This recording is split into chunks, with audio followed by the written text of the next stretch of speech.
Is it something in the water? Why insist on bottled brands at every meal when in a country like France, it flows freely from the tap?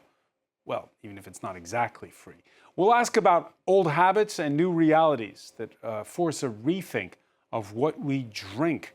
Anger bubbling over this week with the French Senate issuing a report that the government, quote, at the highest level, covered up for Nestle, which continued to put the words natural mineral water on bottles and cans of iconic brands such as Perrier, even though the threat of bacteria and pollution had long forced the Swiss food giant to filter the output of its spring in southeast France.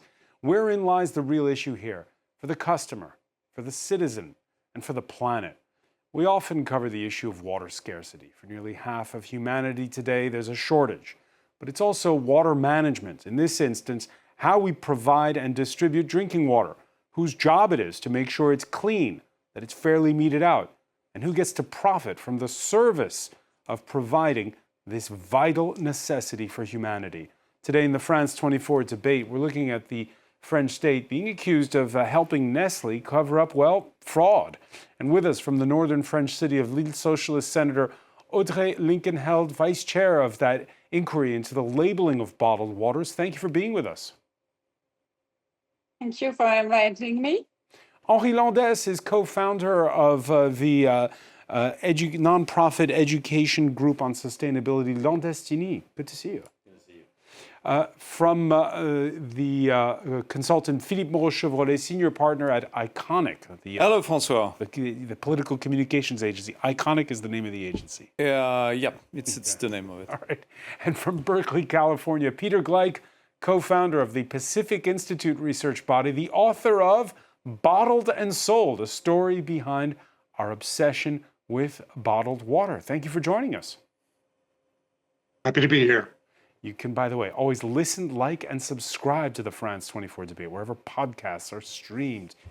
Yeah, investigative reporting from several media outlets bursting the bubble, not only for Perrier's brand, but others, where in order to keep the public safe, well, bottlers played fast and loose with that term all natural and mineral water.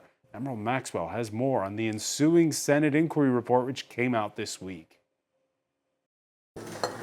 It's an iconic staple in France, but Perrier sparkling water and other mineral water brands owned by Nestle are at the centre of a cover-up facilitated by the French government.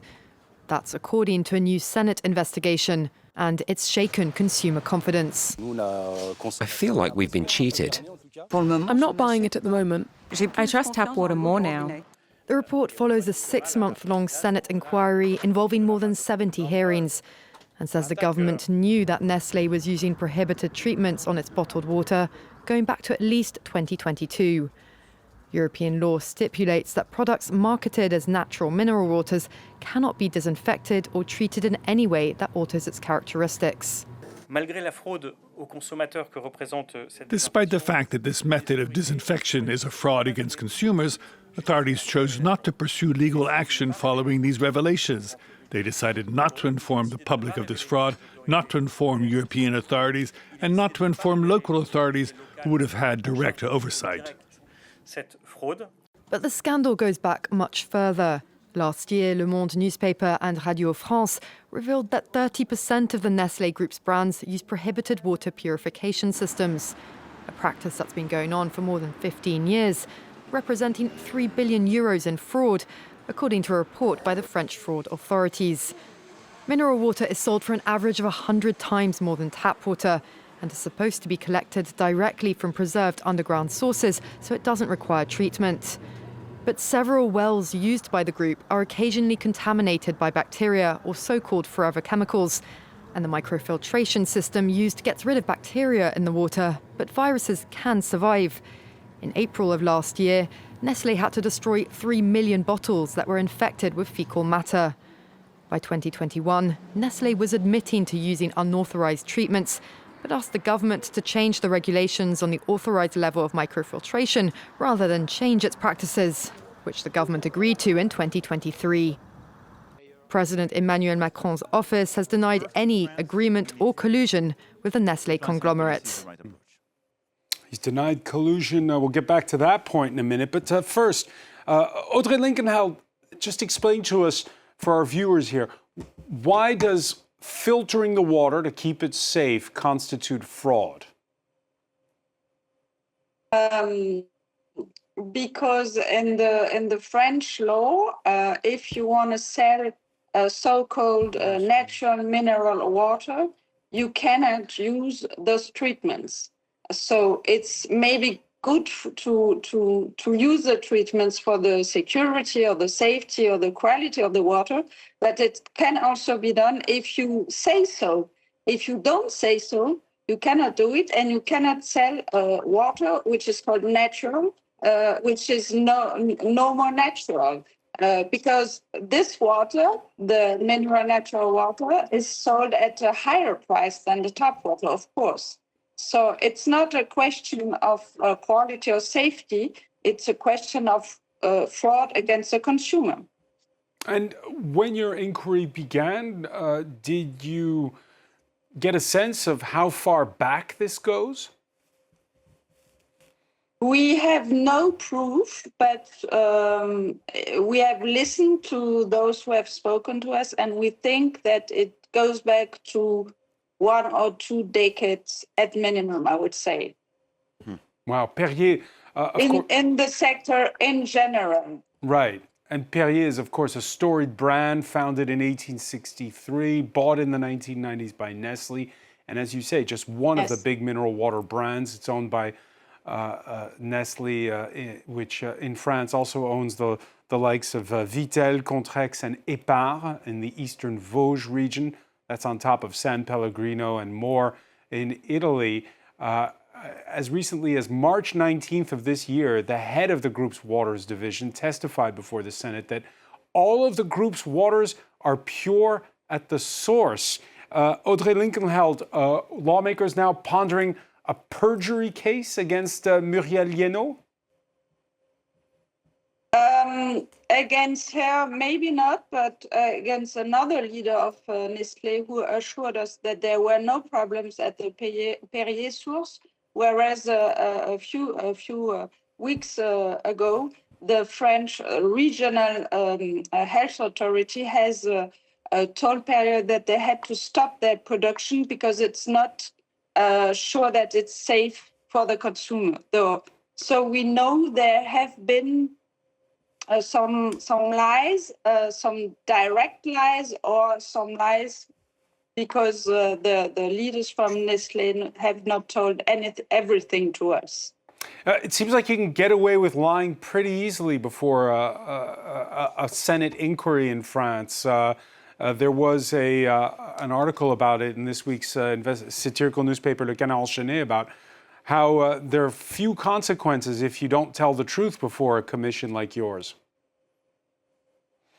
There are consequences because we have alerted the French court, the French prosecutors, and one of the problems that this investigation has shown is that on the contrary, the French authorities, which have been alerted in 2021, they have not told anything to the French prosecutors. We have done this, so there can be some direct legal consequences, and they should have been this alerts to the judicial authorities in France from the beginning in 2021. Coming from the French authorities and not from the French investigation commission from the Senate. That's the big problem. So it's not a problem of the Senate, it's a problem of the French authorities a few years ago. All right, and that other Watergate, there was the famous line by Richard Nixon, it's not the crime that'll get you, it's the cover-up. Whether Nestle stretched the truth before the Senate committee is one issue. Emmanuel Macron's former gatekeeper, the former presidential chief of staff, Alexis Kohler, decided to snub the summons to appear before the committee. With, again, slim odds on legal retribution against Alexis Kohler, the Senate committee chose a different tack, publishing email correspondence between Kohler's office and Nestle, dating back several years. The committee then concluded that it was the executive branch against the advice of the General Health Services, which in 2023 green-lighted Nestle's continued use of an unallowed microfiltration system. Philippe Moreau-Chevrolet, did the French state cover up for Nestle? It appears to be so, yes, and it can be explained because this, in fact, there was no. They must have thought that there was no. There was only something that was a problem in the rights of consumers, but not an health issue. Maybe that could explain a bit what they did.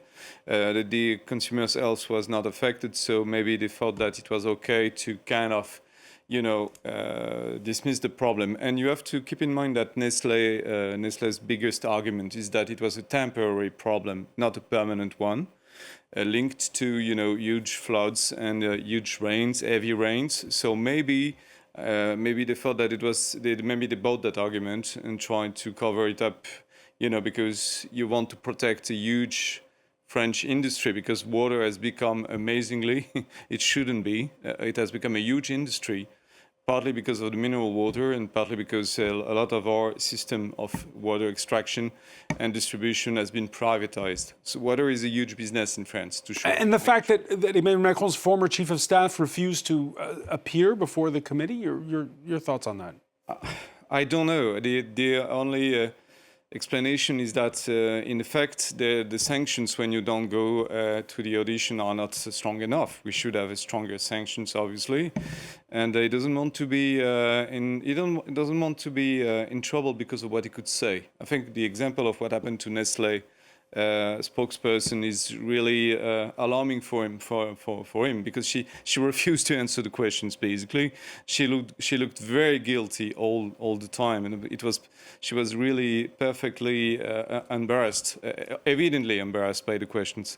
Maybe he didn't want to go through that, and you have to understand that also Alexis Kohler's position is not that strong nowadays because of other judicial problems. So maybe he didn't want to add to his own trouble. Now, Emmanuel Macron himself, in a previous life, before he became a finance minister, he worked for 2 years at the Rothschild Bank, and there he facilitated a huge multi-billion-dollar purchase by Nestle of Pfizer's baby formula division. Is that just something of the past, or is there a conflict of interest there? Well, I don't know, and nobody knows really for the moment. But as you said, this will be a problem in the press, on the social networks. It will be a huge issue for the communication of the government, and that's the second. Is it a huge issue? They're not talking about it much. They are not talking about it, but everyone is talking about it. So, and you have to understand that the problem of water is very, very difficult to handle in France because of one huge factor. Pollution has reached alarming levels on all over the territory, all over France. It rises the price of the water. So it's a huge question mark for all the local officials and national officials. Water is not safe anymore. We all know about it. It will cost more to purify it. And also, the French people are very much angry at the moment. That's the national main mood. And they are angry also at brands because they don't trust them anymore. So you have the perfect cocktail, if I may say so, for distrust, and people will believe any conspiracy theories mentioning what you just said. It was working at Rothschild, dealing with Nestle, and then they cover it up. It's a perfect conspiracy theory. I mean, you don't have to go further. Right. Now, there was in the press, when these revelations came out, the assertion that Nestle basically threatened to pull jobs from France if the government didn't comply. Nestle did not answer France 24's invitation. We sent it to take part in this show, but it has issued statements at several points, including this one published by Radio France's investigative unit, in which Nestle Waters insists, quote, never having threatened the French state in any way, and insists that its microfiltration at 0.2 microns guarantees food safety without constituting a disinfection process. Your reaction, Peter Gleich, to that statement there? So this is a very big problem, not just in France, but worldwide. Bottled water is a big industry.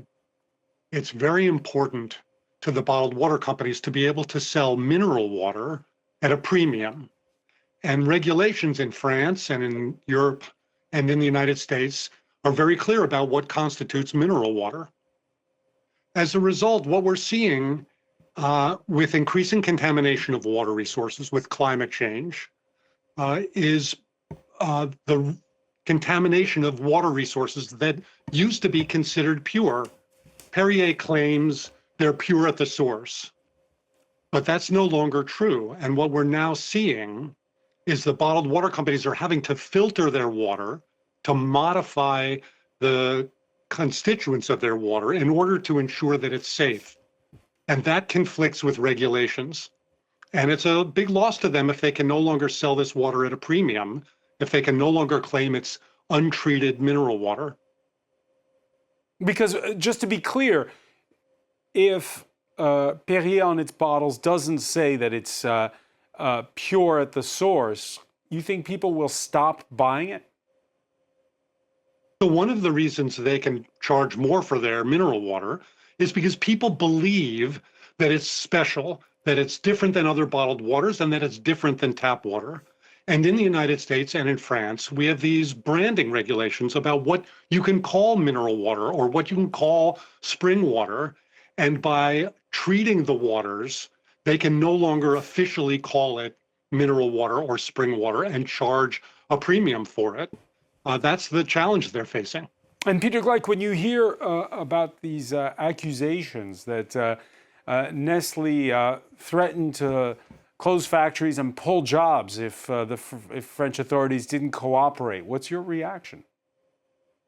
Well, it's a big business.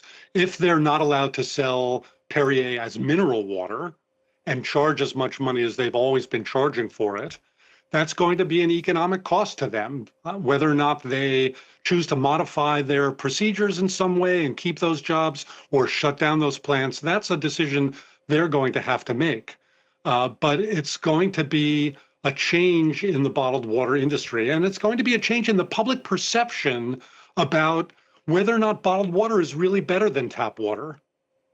Audrey Linkenheld, one final point on this. There was an interview with the Financial Times where Nestle's new boss, Laurent Frex, who's a Frenchman, insisted on the need for consistent regulations and added that the Swiss food giant was, quote, in the process of finding an investor to form a joint venture agreement for its water business. That smells a little bit like they could be trying to spin it off. But your thoughts on this, because we heard that one reaction of the French government has been, well, let's defer to Brussels over what is the proper regulation for all of this. What's your reaction to that? First, I think the French government should have asked the European authorities in 2021 and not only now, 5 years later. Maybe there is a question of regulations, but what we know is that the illegal treatments that Nestle has done have been replaced by other illegal treatments. And we have no guarantee that these new treatments are not a risk for the consumers. So maybe there is a question of European regulation, but as long as there is no other European or no new European regulation, Nestle has to respect the current regulation, even if it's at the cost of changing the label of its water, not naming it natural, and even if it's at the cost of maybe reducing the price of this water, because there has to be trust in the direction of our consumers, because as you have said, it's really an important economical sector. It's a strategic sector. In France, there are more than 10,000 jobs. So it's because we want to protect those jobs that we have to regain confidence and trust in the sector of bottled water, because we need bottled water. We cannot only have tap water. All right, and over in Vergès, that's that southern Mediterranean village where Perrier is bottled, the concern over the reputation of its springs, the concern over jobs. It's palpable. I think for people in the area it's unthinkable, it's totally unthinkable. It's an institution, it's part of their daily lives. It gives work to a lot of people in the area, and yes, I think for them it would be a catastrophe.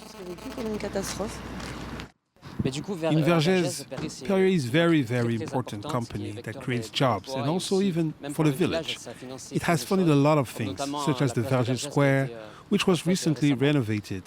So there are many, many employees. We know a lot of people, and as a result, I'm very worried about the jobs, and especially about the people.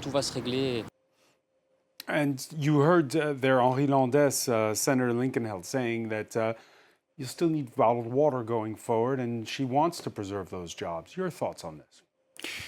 We need bottled water at least for a certain amount of time. Notably, around the world, you have a lot of inequality in terms of the quality of water. And in some areas, if you don't have bottled water, the water is not sanitary and it's not hygienic, it's not healthy enough. And I've been to countries where that was a serious issue. When it comes to industrialized countries, I'm a little bit more skeptical because we've worked a lot on treating water and making sure tap water is healthy. And so I'm a little bit skeptical with regards to industrialized countries and their need for bottled water. However, I'm not a specialist to be able to determine whether or not infrastructure in a certain territory is good enough on tap water, because we recently learned in France that we have some canals and infrastructures that don't have enough measures of modernization with regards getting rid of some actually dangerous components in them, compared to bottled water, where we're learning here there might be fraud with one of the biggest companies. What is for certain is that if we don't treat water correctly, and I would say in a holistic way, meaning linking it to a debate about how we produce food, how we make manufacturing and do industry, how we use it with regards waste, if we don't have that debate, water is going to be the tipping point of procrastination on environmental issues over the past 2 decades into crisis that we will have difficulty managing, because we know that in our daily lives we're not going to go 24 hours without healthy water, and farmers are not going to go into producing without water, and industry is not going to be able to do it, and we're not going to be able to cool nuclear power plants either. So what is the real deal here is we need to take a step back and say water and food should probably be at the center of a national and European, I want to say worldwide debate in the next few years, where we say, all right, do we need bottled water in the next 20 years? That's almost a detailed question, but that could be put on the table, because the privatization of water is another example of how over the past 60 years we developed our economy in an extractivist way, taking resources out of the planet and not realizing that maybe that wasn't the most sustainable and healthy thing to do. Privatization of water. Yes. So you're saying that waterworks companies should all be nationalized? I'm very pragmatic, and I don't think we can just cut into the economy and say, this is what we take out, this is what we take out, and this is what we replace it with. It's called a transition. But ideally, do we really think that a public good like water should be privatized and be paid at a price that is so much higher than tap water?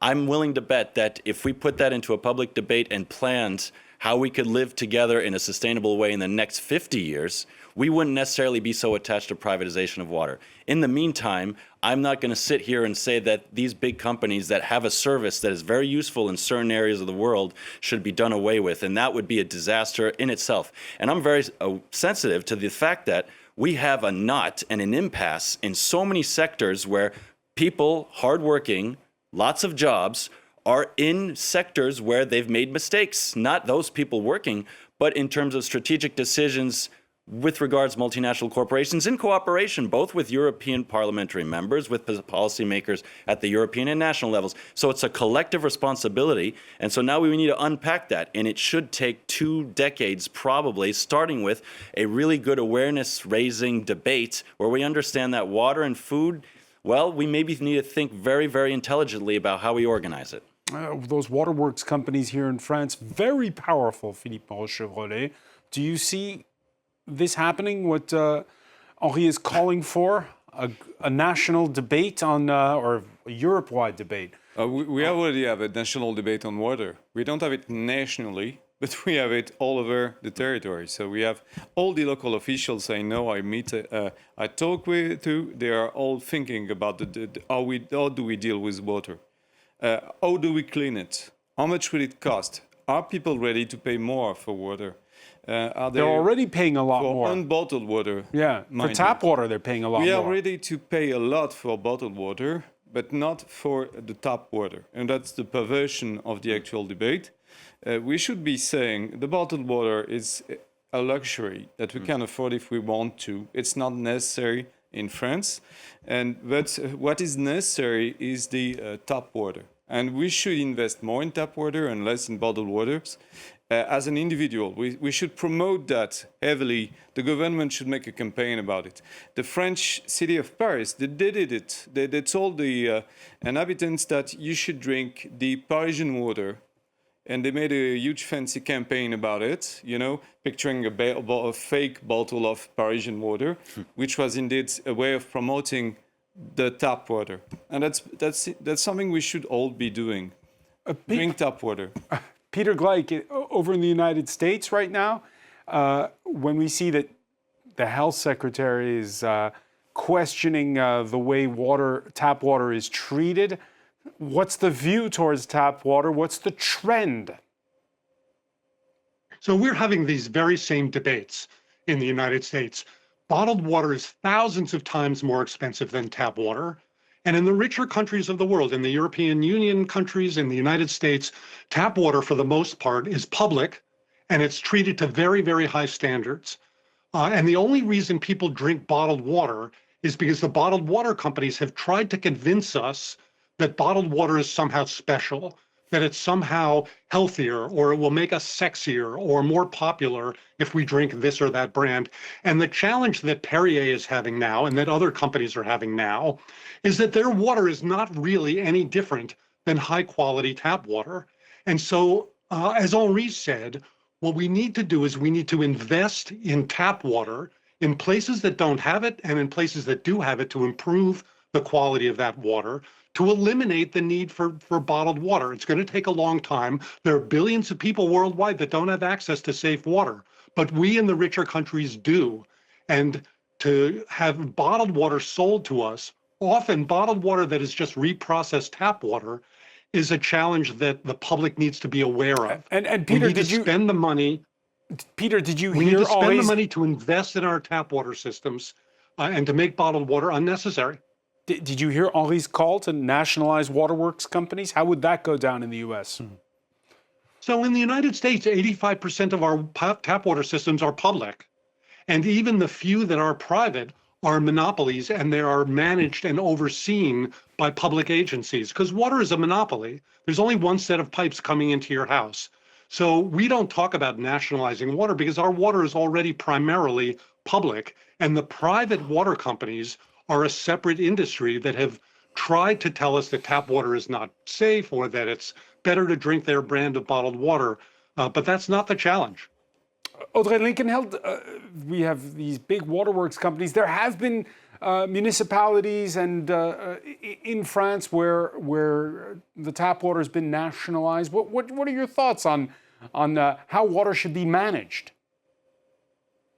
I agree that water should be managed publicly and locally. It's also the case in Lille. I just wanted to say that our parliamentary commission has made some recommendations on these questions, because we are aware of the need to strengthen the protection of the water sources, not only the Perrier sources, but all the sources in our country and of course in other countries also. And we are also made some recommendation about extending the sanitary perimeters around the sources. So of course there is a global subject, a global issue on water, on the quantity of water, because as you said, there are some countries who need bottled water because they have no natural sources to have some tap water. But with extreme climate, are we going to need it more and more? You heard Philippe Moreau-Chevrolet raising the alarm about this earlier. When you have we have a problem of drought quantity and then floods. We have a problem of quality, yes. So we have to be very careful on this question. There is, I totally agree on this, the problem with the climate change. There are some crises, water crisis in France. France is not only our hexagonal country, we have islands where there have been water crises, many of them, and we had to bring those bottles of water to our islands because there is no water there. So I think there is no, how can I say this, no need to oppose bottled water or tap water. The issue for me and for us in the Commission is the issue of water protection, water quality, water quantity, and how we mitigate climate change. How we mitigate climate change. Henri Landès, you're with us in the flesh here in Paris, but you're usually based in the center of France, in the volcanic Auvergne region, where they have great drinking water, by the way. Tell us, when you're there, this question of water, has it changed over the years? Very recently, we discovered that because we're at the end of the infrastructure, being a farm that's a little bit far away from the center village in the metropolis of 400 inhabitants, the canals have not been modernized over the past few decades, and so we're actually concerned about the cleanliness of the water that we're getting. So that's one of the examples, unfortunately, where we see that tap water, which we do think is a priority, also needs attention, just like was mentioned by our three colleagues. What I have recognized is the proximity with farmers allows me to understand the issues around water for farming. Being close to several rivers where we can literally see consequences of pollution upstream and downstream of certain activities, we realize that it's a delicate resource that once we get into cities, not to criticize cities and urbanized areas, however, we're disconnected from that. And so I think that there's a very important role of discussing things between urban and rural areas, for one, in terms of understanding natural resources. And do tensions run high at the local level? Because we saw last year there was this huge tension in the west of France over the building of these mega basins. For extensive farming. Yeah. And environmentalists against farmers in that case. Does that play out where you are? One of the local elected officials is promoting those mega basins in a law, and he's about 20 minutes from where we are in the Haute-Loire department. And I imagine his argument is you need to feed the planet. Very often, yes, which is, if that's the sentence, let me just make sure that it's understood. The planet doesn't need to be fed. The population needs to be fed. The planet needs to be preserved as a habitat for humanity, and that's what's more at stake. So that is a slogan that is another incarnation of the very, very talented marketing that sometimes multinational corporations do. That's on the side of the debate, which is really important to focus on, where we say, listen, we have a problem of producing food in areas where there's going to be water scarcity, mainly the south of France. In the north of France, we're going to have higher precipitation because of climate change. So it's going to be an unequal consequence of climate change at the France national level. And we have that same scheme at different territories around the world. In some areas, we're going to have increased precipitation. It's going to be very difficult to deal with. In another case, we're going to have more drought. Basically, it's going to come exacerbate meteorological extreme conditions that usually exist in different areas. So that's a problem because we're going to have to deal with more extreme weather events. And the second thing is, we cannot just say it's mega basin here and it's at mega basin thus everywhere, or it's no mega basin and thus no mega basin anywhere. I've had water experts explain that in some areas, having a mega basin, if it's well implemented, it doesn't necessarily have as much of an impact environmentally. And in other areas, it's just a disaster to do it. So once again, it's important to work with scientists to understand what is ecologically responsible and what is ecologically friendly. And sometimes one solution can work here, but not elsewhere.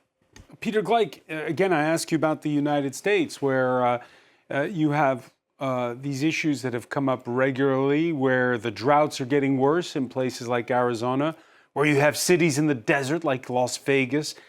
This question of water, is it on people's minds?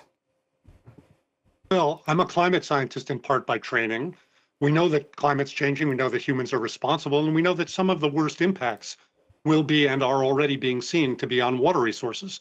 We've thought about water for a long time in the Western United States, where it's much drier than in the Eastern United States, like France in the South and the North. And these debates about water quality are going to continue. Water is increasingly under stress as populations grow, as scarcity worsens, as climate change worsens. The debates between high quality, low cost tap water for people versus a very expensive bottled water are going to continue. This is part of the broader challenge we see with water resources around the world. And I would love to see us address the failure to provide safe water and sanitation to billions of people and make bottled water unnecessary in those places where some people say, well, we don't have good tap water, so let's let the private companies provide that need. And the mood on both sides of the Atlantic, Peter, is for less regulation, less rules at the present moment, and this despite the climate emergency. Yeah, so of course in the United States, we have a government now that seems to be destroying all regulations, but regulations are absolutely critical for protecting the public health, especially when private interests are involved. That's the whole purpose of strong government regulations, where environmental conditions have never been treated well by private interests. That's why we have regulations, and the trend toward deregulation or anti-regulation is a very dangerous one for water resources, for climate change, and for human health. And hopefully in the United States, it will only be a temporary one. Philippe Chevrolet, we heard the French president trying to woo foreign business leaders earlier this week at the Palace of Versailles, promising to slash red tape, as he put it. Why is it that this part of the argument, what is in the public interest, is not getting much play right now? Because it's not a trendy thing. Nowadays in politics, the trendy thing is to destroy the state and everything with it. And if you do it with a chainsaw, it's rewarding, politically speaking. And there is a competition between the US and France and other countries to attract companies because we need jobs and we need the economy to be going. And the US have a very, very aggressive approach to dealing with their allies. As you know, the competition is fierce, so we are ready to do, we won't do the same thing as Elon Musk. We are not promising that, but we are progressively getting to that kind of a discourse. Because we are under attack by populist adversaries. When you're a moderate like Macron, for instance, he's always been playing, with the populist stance, with the populist ways of communicating. But he's not a full-speed populist, and we don't have many full-speed populists in France yet. But under the influence of Elon Musk, for instance, who is promising to give money to the populist parties on the far right, for instance, under the influence of Trump, we see more and more of that rhetoric. And they tell the people that the state is their enemy. But who is the friend in that respect? Who are the friends? Audrey Linkenheld, that committee that put out that report on Nestle, and inside of it you had lawmakers from both sides of the aisle. What was it like inside the committee itself? Were you of the same opinion when it came to this general issue of water we're discussing, or was it polarized? I would say at first we had some doubts because some of the members of the Commission come from regions where there are some sources and some jobs and some plans. But I think we quickly agreed on what happened and why we have to give some explanations to the things that happened, because we need this, I think, regulations. We need the sector. We need water quality and quantity. So it was not so polarized as you asked, but because I think in France, tap water, as we said before, is generally a question of local authorities, and lots of them are convinced that it is better when it's publicly managed. So we kind of agreed on most of our recommendations, and even those are the recommendations that ask for more regulation and not less regulation. Okay, and the end result, is it going to be, because the French love their bottled water, is it going to be that people will still drink a lot of bottled water after your inquiry, they've read your report? I think we drink both tap water and those natural mineral waters. But the real question is that the consumer has to know what he has in the bottle or at the end of the tap. And if it's not natural water, then it has to be said. It will still be mineral water because the minerality is there, even if it's less there. So I think we drink both of it, and we just have to think of those people who don't have the choice because they have no water, no tap water and no bottled water. All right, finally, water that's safe to drink is one issue. Water that's safe to swim in is another. It was touch and go, you'll recall, for the open water events at last summer's Olympics. There were rounds canceled for the practices. The races went off. The cleanup of the Seine continues. It will be safe, Henri Landès, they say, on July the 5th for the general public to take the plunge. Will you be bringing your swimming trunks to the French capital? No, I do lots of swimming in the mountain range of the Massif Central, so I'm going to let Parisians have fun there. Philippe Moreau-Chevrolet? Oh, no, most certainly not. No. No? No. You would have to. No, I wouldn't. Even for money, I wouldn't do it. No. All right. Peter Gleich. It's a French tradition to promise that you can. Peter swim in the Gleich, Seine. would you Never raise do your it. Never do it. raise your carbon footprint to come swim in the Seine? I would raise my carbon footprint to come to France at any time. I'm not sure I would swim in the Seine. It's an indication of the challenges we face with water resources around the world to keep them clean and safe. All right.